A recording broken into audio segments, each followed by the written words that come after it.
লক্ষ্মীপুরের রামগঞ্জ উপজেলা পরিষদ নির্বাচনে আনারস প্রতীকের চেয়ারম্যান প্রার্থী ইমতিয়াজ আরাফাত শনিবার সন্ধ্যায় লামচর এলাকায় একাধিক গণসংযোগে অংশগ্রহণ করেন।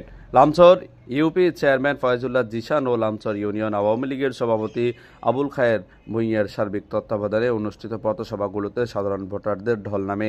আওয়ামী লীগ ও সহযোগী সংগঠনের উদ্যোগে লামচর বাজার, লামচর আবাসন প্রকল্প ও ভূঁইয়াবাড়ি জামে মসজিদ সংলগ্ন সড়কে অনুষ্ঠিত পথসভায় উপস্থিত ছিলেন লামচর ইউনিয়ন আওয়ামী লীগের সাধারণ সম্পাদক মনির হোসেন টুনা, করপাড়া ইউনিয়ন আওয়ামী লীগের সাধারণ সম্পাদক মোহাম্মদ তসলিম মিয়া, উপজেলা যুবলীগ নেতা মেহেদী হাসান ফয়সাল পাটোয়ারি, স্বেচ্ছাসেবক লীগের সাবেক নেতা আলী মুর্তজা বাবু, মোহাম্মদ সাইম হোসেন, নয়নপুর ওয়ার্ড মেম্বার বিলাল হোসেন পাটোয়ারি, যুবলীগ নেতা কাউসার মোল্লা, ছাত্রলীগ নেতা ফজলে রাব্বি সহ উপজেলা ও পৌর আওয়ামী লীগ, যুবলীগ, ছাত্রলীগ, শ্রমিক লীগ নেতাকর্মী সমর্থকরা।